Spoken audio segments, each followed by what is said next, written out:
So search engine optimization is um, one of the most covered topics in online marketing today. Everybody knows, or has at least heard of the term search engine optimization, but I want to break it down for you in terms of what it really means, because there are quite a few components to search engine optimization, and it's not just, you know, uh, improving the way your page is designed. So let's look at these now.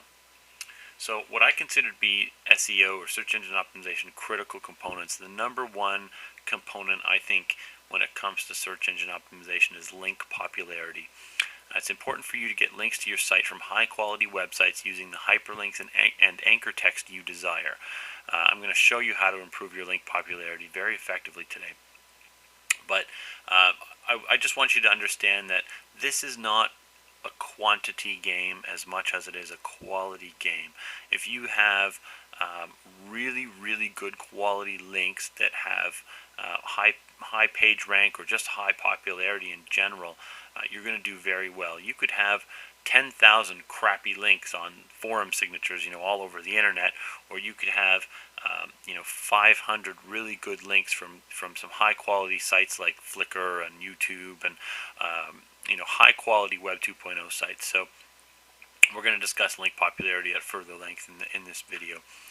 Page and site structure, we've already covered meta tags and titles and all that kind of stuff, so that falls under this category. But the additional factors here I want to talk about are domain name keywords, so the keywords that are actually in the domain name itself, the page names themselves, content duplication. You can't have the same site in 60 different places on your domain. Google's going to punish you for that. A simple example when it comes to page names, meaning the file name of your website pages.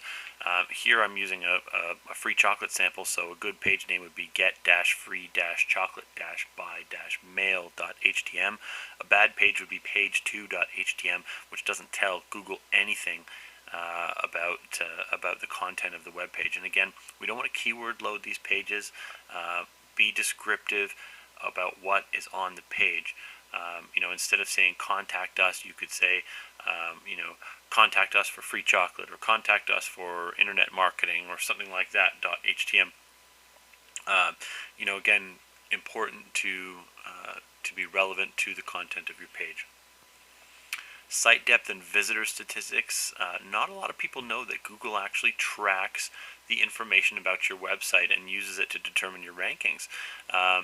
Google Toolbar is actually collecting data about how long people spend on a website, the number of pages they visit, the bounce rate, which is the percentage of people who hit their back button after landing.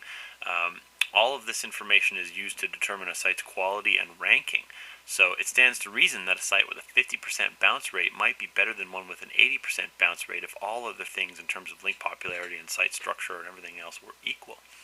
So don't think this just comes down to, I've got more links than the other guy, why am I not at the top of Google yet? Quality counts here. So if you've got something readable, if you've got some gripping content, good headline text that pulls people in and makes them want to read more, subsequent pages for them to read through, you're definitely going to have a better user experience in terms of how Google tracks people's usage of your website, which will stand to reason that you will see better rankings with Google. Other critical components here, these are lower down on the list but still very important. Domain age. It is one of the least important factors, and in some cases can be irrelevant. I use some examples of domains that I've just recently registered in this course, but the age of the domain can come into play, especially when you're dealing with older key phrases that you're trying to go after. I mean, I have some domains that are 11 and 12 years old, and they do extremely well in Google just based on their age alone. They've always been live, so Google ranks them well because they've got a good history. And some people don't even realize that how long the domain is paid for can play a role too. If you've got a domain that's expiring next month, it doesn't look as good in Google's eyes as a domain that has a 10-year window on its expiry. They know you're not going to go anywhere. Another critical component is the host that you choose, the web host that you choose. And there's really no way to know for sure if that host is banned from Google, but the best way to do it is to actually search for their domain name on Google, and if nothing comes back or their website doesn't come back, chances are they're in what we call a bad neighborhood. And a bad neighborhood just means that somebody along the way has abused Google using that hosting company. Maybe they put too many domains up with the same, regurgitated articles, or they did something else to spam Google with too much content.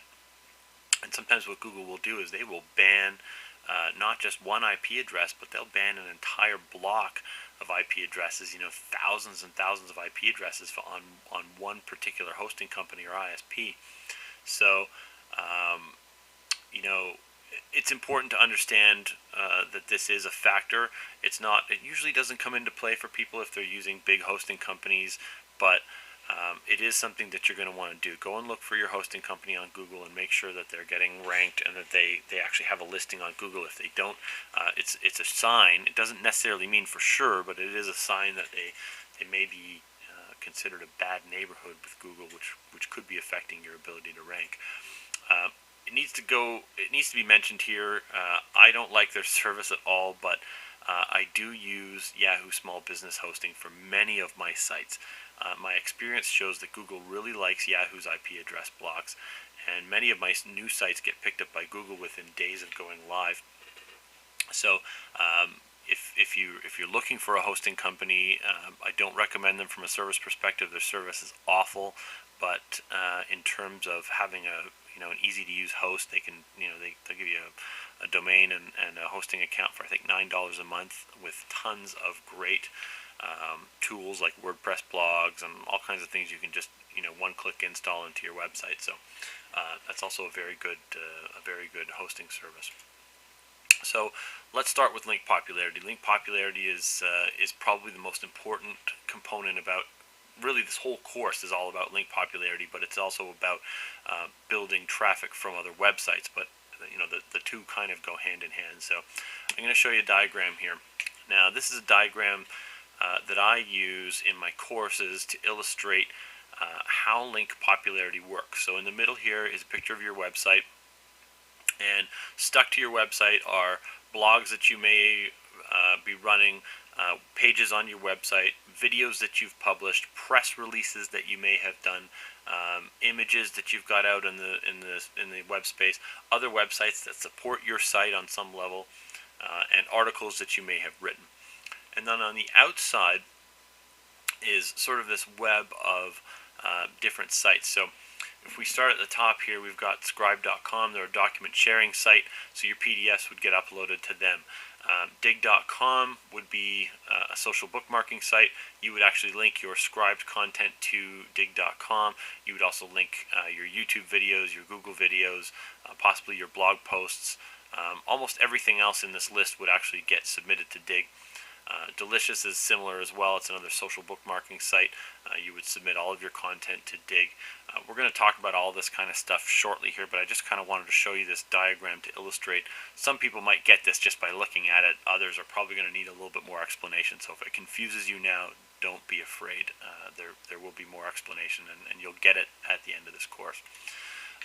So how do I get more link popularity? Well, I have a 3-step process that I use, and if you do this every single day of the week, you will get more and more link popularity, and you will build more and more traffic to your website. It's hard work. Nothing comes easy, but I'm to the point now where I have assistants and staff that do this stuff for me. I don't actually do a lot of this stuff myself anymore. So step 1. You're going to create content. Content is going to be photos, videos, or articles. Step 2 is you're going to publish your content. That means you're going to upload your content to, photo sharing sites, video sharing sites, article sites, or document sharing sites. And number 3 is you're going to promote your content. So you're going to take that content that you just uploaded and you're going to submit it to social bookmarking sites and voting sites and other sites that will basically accept your link. So how do we create content, or what kind of content do we create? Number one is photo content. This could be pictures you take of your office, products, people, or anything else related to your website or your content. And photos get published on sites like Flickr.com, PhotoBucket, etc. If you want to find a complete list of photo sharing websites, go to Google and search for photo sharing. There are new photo sharing sites going live every single day. I could put a list together, but it would never ever be up to date. There are thousands of photo sharing websites on the net, and if you really wanted to drill down, you could submit photos to all of them. Number two is written content, articles that you write about your subject. You can outsource your article writing. That's what I do for the most part. I'm just too lazy to write my own articles, to be honest with you. I can get it done for so cheap, that I just get people to write articles for me. But you can write them yourself as well.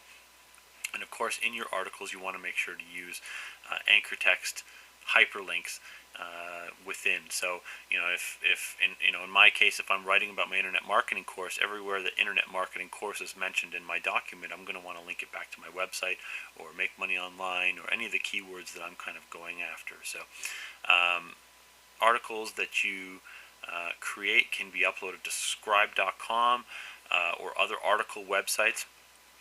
Really, there's two things you can search for here on Google to find a complete list. So there's two things you can search for.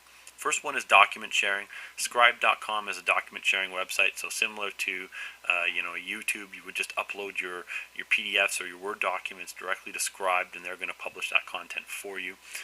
Another example of a document sharing site would be Docstock, docstoc.com. Just do a Google search for document sharing, and you will find dozens of really good quality document sharing sites. There are more popping up, but it's still a pretty new concept on the internet. Document sharing hasn't caught on as strongly as video and photo sharing has, but it probably will sooner or later, and it's definitely worth doing. And then the other category for written content would be article websites. So if you search for upload article or publish article, you're going to find there are literally thousands of article websites out. And I'm going to put a link list together on my website of some of these sites that I use or that we use personally. But again, do your research, search Google, and you're going to find more of these sites than I could ever keep you up to date with. So I think it's important to stay on top of new sites, because Google likes a lot of these new sites. Number three, of course, video content.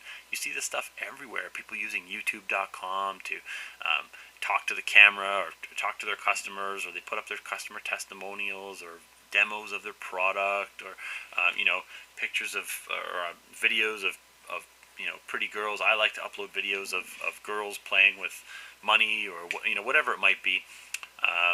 Any kind of video content. I mean, you can shoot video with your cell phone today. There's no excuse for not having video content out there in the Web 2.0 space.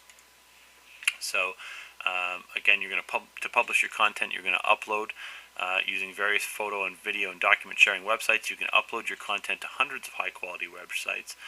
Make sure to provide your site's URL and your profiles whenever possible. And you're going to promote your content. So to promote your content, you're going to submit the content that you've uploaded, list your content on the various social bookmarking, voting, classified, and networking sites. Your content links back to you. So all you need to do is build the popularity of your content. Again, this looks a little scary right now. I'm going to take you through every single step, every single website, in all of my videos here. So this is just sort of a high-level overview of what we're going to talk about today. So don't let this steer you. This is definitely just explaining what we're going to do. We're going to dig right down into the details and do every one of these sites step by step, so that you can get your head around how things are done.